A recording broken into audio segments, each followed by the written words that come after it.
ഷിജി ലൂക്കോസ് ഇപ്പോൾ അഖിൽമാരാർ പറഞ്ഞത് കേട്ടു. അഖിൽമാരാർ ഇക്കാര്യങ്ങൾ ഫേസ്ബുക്കിൽ വളരെ തീക്ഷ്ണമായി രൂക്ഷമായി പറയുന്നുണ്ട്. അതിനി രേഖയുള്ളതാണെങ്കിലും അല്ലെങ്കിലും അടിസ്ഥാനമുള്ളതാണെങ്കിലും അല്ലെങ്കിലും സോഷ്യൽ മീഡിയയിലാണെങ്കിലും അഖിൽമാരാരെ ആഘോഷിക്കുന്ന ഒരു ജനതയുണ്ട്. അഖിൽമാരാർ പറയുന്നത് ശരിയാണ് എന്ന് ഉറച്ചു വിശ്വസിക്കുന്ന ഒരു കൂട്ടമുണ്ട്. എന്തുകൊണ്ടാണ് അത്? കേരളത്തിൻ്റെ ഒരു പൊതു സംസ്കാരം എന്ന് പറയുന്നത് നെഗറ്റീവ് ആയിട്ടുള്ള എന്ത് കാര്യങ്ങളെ ആഘോഷിക്കുന്ന ഒരു ചെറിയ വിഭാഗം കേരളത്തിലുണ്ട്. ആ ഒരു മൈന്യൂട്ടായിട്ടുള്ള വിഭാഗത്തിൻ്റെ മാത്രം വിലയിരുത്തൽ കൊണ്ട് താങ്കൾക്കോ അല്ലെങ്കിൽ എനിക്കോ കേരളത്തിൻ്റെ പൊതുധാരയിലുള്ള ഒരു വിശ്വാസമാണെന്നോ ഒരു ധാരയാണെന്നോ ഒരിക്കലും വിശ്വസിക്കാൻ പറ്റത്തില്ല. ഇത് ഇപ്പോൾ ഇവിടെ പിന്നെ ബഹുമാനപ്പെട്ട ഹാഷ്മിയായിട്ടുള്ള സംസാരത്തിൽ ഉടനീളം നിങ്ങൾ ഏറ്റവും കൂടുതൽ സംസാരിച്ചത് SC/ST കുട്ടികൾക്ക് കൊടുത്ത ലാപ്ടോപ്പിനെ കുറിച്ചാണ് കൊടുത്തത്. അതിൽ ഇദ്ദേഹം പറഞ്ഞിട്ടുണ്ട്, ഇദ്ദേഹം ഒരു കാര്യം റെഫർ ചെയ്യാതെ കൊണ്ടാണ് പറഞ്ഞത്, കാര്യങ്ങൾ സംസാരിക്കുന്നത് വളരെ വ്യക്തമായി. അതുകൊണ്ടാണ് ഞാൻ പറഞ്ഞത്, വിവാദങ്ങൾ ഉണ്ടാക്കി കേരളത്തിൽ മറ്റെല്ലാ രീതിയിൽ പല പ്രവർത്തനങ്ങളും ഇപ്പോൾ പേരെടുക്കാനായിട്ട് പലരും പല രീതിയിലുള്ള പ്രയോഗങ്ങൾ നടത്തും. അതിൽ വിവാദങ്ങൾ ഉണ്ടാക്കിയ കേരളത്തിൻ്റെ മുഖ്യമന്ത്രി തെമ്മാടിയാണെന്നും കേരളത്തിൻ്റെ മുഖ്യമന്ത്രി കള്ളത്തരം കാണിച്ചെന്നും കള്ളനാണെന്നും കേരളത്തിൻ്റെ മുഖ്യമന്ത്രിയുടെ വീട്ടിലേക്ക് പൈസ കൊണ്ടുവരുന്നുള്ള വാക്കുകളൊക്കെ അദ്ദേഹം സോഷ്യൽ മീഡിയയുടെ അവതരിപ്പിച്ചിട്ടുണ്ട്. ആ ചോദ്യങ്ങളൊക്കെ വീണ്ടും കാശ്മീർ കണ്ടതായിരിക്കും. കേരളത്തിൻ്റെ പൊതുധാരയുടെ മുമ്പിൽ ഇദ്ദേഹത്തെ ശ്രദ്ധിക്കുന്നവർ ശ്രദ്ധിച്ചിട്ടുണ്ടായിരിക്കും. കേരളത്തിലെ പൊതുസമൂഹത്തിനൊന്നുമില്ല. കമ്മ്യൂണിസ്റ്റുകാരെല്ലാം വിവരം കെട്ടവരാണെന്ന് കമ്മ്യൂണിസ്റ്റുകാർക്ക് മാത്രം മനസ്സിലാകത്തുന്നുള്ള വാക്കുകളൊക്കെ പറയുന്നു.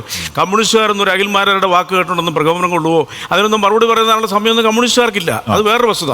ഇദ്ദേഹത്തിനോടുള്ള ഒറ്റ ചോദ്യം എന്ന് പറയുന്നത്, പിന്നെ 45,313 ലാപ്ടോപ്പുകൾ KSF-യിൽ നിന്നും സർക്കാർ വാങ്ങി SC/ST കുട്ടികൾക്ക് സൗജന്യമായിട്ട് കൊടുത്തു. ഈ ചർച്ചയുടെ തുടക്കത്തിൽ ഇത് ആദ്യം പറഞ്ഞു, ഒറ്റ ലാപ്ടോപ്പ് കൊടുത്തായിട്ട് പറയുകയാണെങ്കിൽ പണി ഞാൻ നിർത്തും എന്ന് പറഞ്ഞു. താങ്കളോട് പറഞ്ഞതാണ്. അതിനുശേഷം താങ്കൾ ഈ അതിലൊരു സാങ്കേതിക അഖിൽമാരാർ സമർത്ഥനാണ്. അപ്പോൾ അതിലെ സാങ്കേതിക പ്രശ്നം എന്താണ്? അഖിൽമാരാർ പറയുന്നത് കുട്ടികൾക്ക് കൊടുത്തു തെളിയിക്കണം. അതായത് ഒരു കുട്ടിക്ക് അതിൻ്റെ ഓണർഷിപ്പ് സ്വന്തമായി കൊടുത്തു തെളിയിച്ചാൽ അഖിൽമാരാർ കൊടുക്കും. സ്കൂളുകളിൽ കൊടുക്കുന്നത് കുട്ടികൾക്ക് കൊടുക്കാൻ തന്നെയാണ്. അതിൻ്റെ വേറൊരു വശം. അതൊക്കെ ആശ്മി അതിലേക്ക് കാണാലോ. ഇത് മുഴുവൻ ഞാൻ കേട്ടാ. അല്ല, നിങ്ങൾ ഏത് രീതിയിൽ കണ്ടോ? അദ്ദേഹം തന്നെ പറയുന്നു, ഈ ലാപ്ടോപ്പ് സൗജന്യമായിട്ട് കിട്ടിയ ലാപ്ടോപ്പ് കിട്ടിയ ഒരു കുട്ടിയുടെ അമ്മ ഫേസ്ബുക്കിൽ ഇത് കേടായെന്ന് പറയുന്നു. അപ്പോൾ ഇദ്ദേഹം പറയുന്നതിനകത്തൊരു വൈരുദ്ധ്യമില്ലേ? ഇദ്ദേഹത്തിന് തന്നെ വാസ്തവത്തിൽ എന്താ പറയണമെന്നുള്ളൊരു വ്യക്തമായിട്ട് അറിയാൻ പാടില്ല. കേരളത്തിൻ്റെ ഒരു എന്താ പറയുക, ഏറ്റവും വലിയൊരു പദ്ധതികളൊന്ന് കോവിഡ് കാലത്ത് 2 തരത്തിലുള്ള വിദ്യാശ്രീയും വിദ്യാകിരണം എന്ന് പറഞ്ഞ 2 പദ്ധതി ഉണ്ടായിരുന്നു. അത് വിദ്യാശ്രീ എന്ന് പറഞ്ഞ പദ്ധതിക്കകത്ത് ഈ പറയുന്ന ഈ KSF-ൽ നിന്നും ഈ ക്യാഷ് വാങ്ങിച്ച് സർക്കാർ പർച്ചേസ് ചെയ്തിരിക്കുന്ന ലാപ്ടോപ്പുകൾ കുട്ടികൾക്ക് 500 രൂപ വെച്ച് റീഫണ്ട് ചെയ്യത്തക്ക രീതിയിലുള്ള പലിശരഹിതമായിട്ടുള്ള പദ്ധതിയാണ്. എന്നാൽ SC/ST പെട്ട കുട്ടികൾക്ക് അത് പൂർണ്ണമായിട്ട് സൗജന്യമായിട്ട് കൊടുത്തതാണ്. അബ്സല്യൂട്ട്ലി സൗജന്യം. ഒരു പൈസ കൊണ്ട് റിട്ടേൺ കൊടുക്കേണ്ട കാര്യമില്ല. ഇദ്ദേഹം അന്ന് ആ പത്രം ഇദ്ദേഹത്തിൻ്റെ പിന്നെ ഒരു ഫേസ്ബുക്കിനകത്ത് ഇദ്ദേഹം എത്തിക്കുന്നത് എന്താ അറിയോ? ഇത് മുഴുവനും അദ്ദേഹം KSF-യുടെ MD-യുടെ പ്രൈവറ്റ് സെക്രട്ടറി വിളിച്ചു ചോദിച്ചാൽ ഓഡിയോ ഒക്കെ വരുന്നുണ്ട്. അതിൽ ഈ പറയുന്ന സൗജന്യമായിട്ട് കൊടുക്കണമെന്നോ അല്ലെങ്കിൽ തിരിച്ചു കൊടുക്കുന്നതല്ലാണ്ട് മൊത്തമായിട്ടും ഈ കൊടുത്തിരിക്കുന്ന മുഴുവൻ്റെ പൈസ റീഫണ്ട് ചെയ്തതാണ്. മുഖ്യമന്ത്രി പിണറായി വിജയൻ താങ്കൾ കള്ളത്തരമാണ് പറയുന്നത്. അങ്ങനെ തന്നെയാണ് പറഞ്ഞത്. അങ്ങനെ ഇപ്പം പകൽമാരാർ ഇപ്പം ഈ വിഷയം നമ്മൾ ഒരുപാട് സംസാരിച്ചു. അല്ല, ഇതിനൊരു ഒറ്റ മിനിറ്റ്.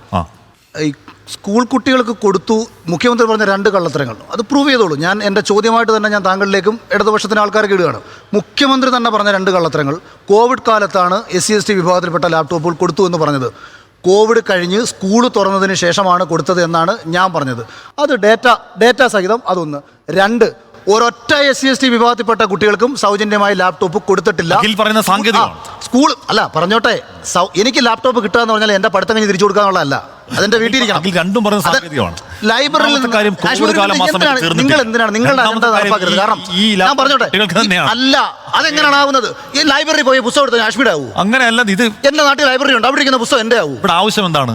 ആവശ്യം മാറ്റി വെക്കുന്ന ഒരു നാട്ടിൽ ലൈബ്രറി ആവശ്യം എന്താണ്? അങ്ങനല്ല. നിങ്ങൾ ഒരുമാതിരി കോമൺ സെൻസ് ഇല്ലാത്ത സംസാരിക്കുന്നു. ഒരു നാട്ടിൽ ലൈബ്രറി ഞാൻ ചോദിച്ചത് പഠിക്കണം. അതല്ല, കോവിഡ് കഴിഞ്ഞു ഹാഷ്മി, സ്കൂള് തുറന്നു. വെയിറ്റ്, ഞാൻ ചോദിച്ചതിന് ഉത്തരം പറഞ്ഞില്ലെന്ന് ഇപ്പോഴും. ഞാൻ ആരെയും തെറ്റിദ്ധരിപ്പിക്കുന്നില്ല. സ്കൂള് ഞാൻ ആരെയും തെറ്റിദ്ധരിപ്പിക്കുന്നത് ഭാഗികമായാണ്. ആ സമയത്തും ശരി, മുഖ്യമന്ത്രി എന്താ ഓൺലൈൻ ക്ലാസുകൾ നടന്നു. കോവിഡ് സമയം തന്നെയാണത്. നിങ്ങൾ വീണ്ടും ഞാൻ ചോദിക്കുന്ന ഉത്തരം പറയുന്നില്ല. കോവിഡ് കാലം തന്നെ ആയിക്കോട്ടെ, ഇപ്പോഴും കോവിഡ് ഉണ്ടല്ലോ. അത് ഇതും കോവിഡ് കാലമാണ്, അതെനിക്കറിയാം. അത് ഇപ്പോഴും ടെസ്റ്റ് ചെയ്ത കോവിഡ് ഉണ്ട്. അതും കോവിഡ് കാലം തന്നെ സമ്മതിച്ചു. പക്ഷേ സ്കൂളൊക്കെ തുറന്നു.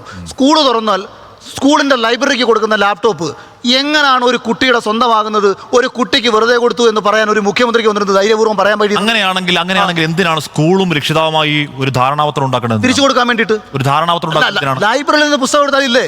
ലൈബ്രറിയിൽ നിന്ന് പുസ്തകം നശിച്ചു പോയി കഴിഞ്ഞാൽ അത് അവർ നമ്മൾ എഴുതി മേടിക്കാറില്ല, കാര്യം ഇത് പുസ്തകമായതുകൊണ്ട്. Exactly. ലാപ്ടോപ്പ് ഇലക്ട്രോണിക് സാധനമാണ്, അതുകൊണ്ട് അത് നശിച്ചാൽ ഒരു ധാരണാപത്രം ഉണ്ടാക്കിയേ പറ്റൂ.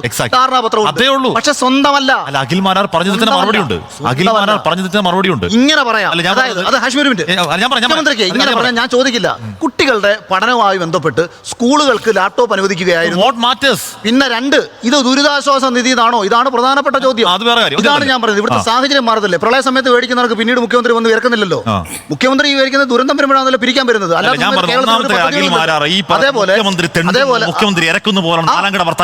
പറയാൻ പറ്റൂ. മുഖ്യമന്ത്രി പണം ആവശ്യപ്പെടുന്ന കേരളത്തോടാണ്, അഖിൽ മാരാരുടെ വീട്ടിൽ വന്നല്ല. എന്തുകൊണ്ട് അഖിൽ മാരാരുടെ വീട്ടിൽ വന്നല്ല. ഇദ്ദേഹം പറഞ്ഞ 2 കാര്യങ്ങളെ കുറിച്ച് പ്രത്യേകിച്ച് എനിക്ക് പറയാൻ പറ്റുന്നുണ്ട്. ഒന്ന്, പിന്നെ മുഖ്യമന്ത്രിയുടെ ദുരിതാശ്വാസ നിധിയിലേക്ക് ഫണ്ട് ഞാൻ നൽകത്തില്ല, 3 വീട് വെച്ച് നൽകുമെന്ന് പറഞ്ഞു.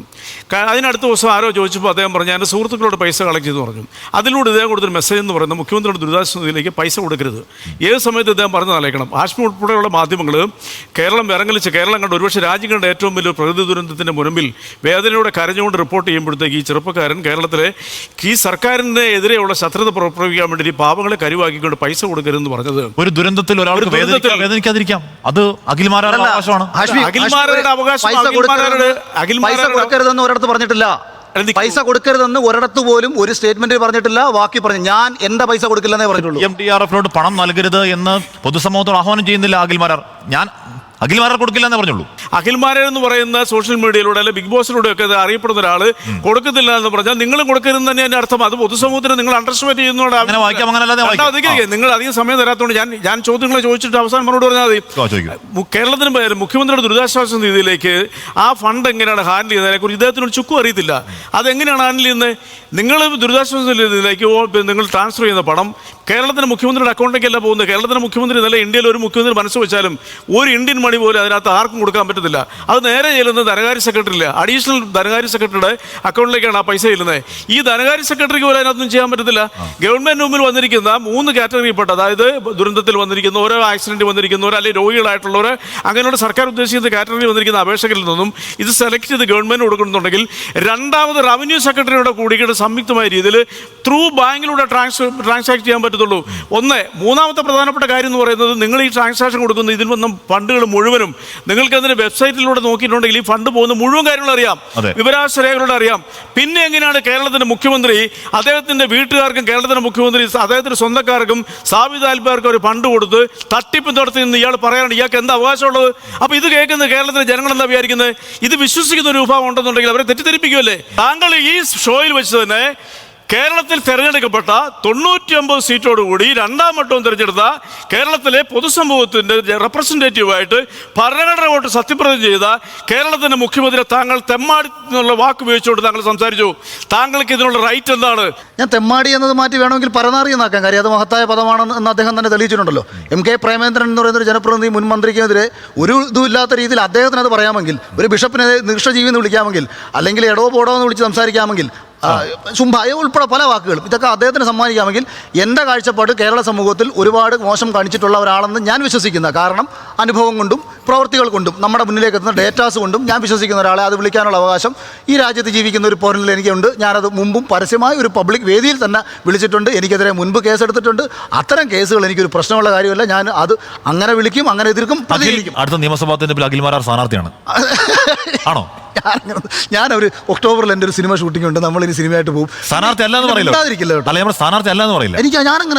എനിക്ക് വേണമെങ്കിൽ ഒറ്റയ്ക്ക് മത്സരിക്കാന്ന് പറയാം. കോൺഗ്രസ് സമീപിച്ചാൽ സ്വതന്ത്രമായി വേണമെങ്കിൽ ഞാൻ മത്സരിക്കാന്ന് പറയാം. കോൺഗ്രസ് സമീപിച്ചാൽ അതിനപ്പുറത്തേക്ക് എനിക്കൊന്നും പറയാൻ പറ്റത്തില്ല. അവർ സമീപിക്കാൻ തോന്നുന്നില്ല. ഞാൻ ചിലപ്പോൾ അവരെയും വിമർശിക്കും. BJP സമീപിച്ചാൽ അവരെയും വിമർശിക്കും. എനിക്ക് BJPയുടെ എല്ലാ നയങ്ങളും ഉൾക്കൊള്ളാൻ പറ്റത്തില്ല. എന്തായാലും രാഷ്ട്രീയം BJPയുടെ വർഗീയത മാറ്റി വെച്ച് ബാക്കി കാര്യങ്ങൾ പറഞ്ഞാൽ ഞാൻ എല്ലാം സപ്പോർട്ട് ചെയ്യും. പക്ഷേ വർഗീയത കിടക്കുന്നത് അതാണ് അവരുടെ ബേസ്. അല്ല അഖിൽ മാരാർ, അപ്പൊ രാഷ്ട്രീയം തന്നെയാണ് ഹാവൻ, രാഷ്ട്രീയം തന്നെയാണ് തട്ടകം. നമ്മുടെ ചുറ്റുപാടും ഇത് തന്നെയാണ്. ജനങ്ങൾക്ക് വേണ്ടി ഈ രാഷ്ട്രീയം ഇത് എന്താ കാശ്മീർ പ്രശ്നം എന്ന് വെച്ചാലേ, ഈ ആൾക്കാർക്ക് ഒരു ധാരണയുണ്ട് രാഷ്ട്രീയം എന്ന് പറയുന്നത് ഇടതുപക്ഷ രാഷ്ട്രീയം വലതുപക്ഷ രാഷ്ട്രീയം അല്ലെന്നുണ്ടെങ്കിൽ നമുക്ക് ഈ സത്യത്തിന്റെ രാഷ്ട്രീയം അല്ലെ ശരികളുടെ രാഷ്ട്രീയം രാഷ്ട്രത്തെ സംബന്ധിച്ചത് തന്നെയാണ്. അത്രേ ഉള്ളൂ.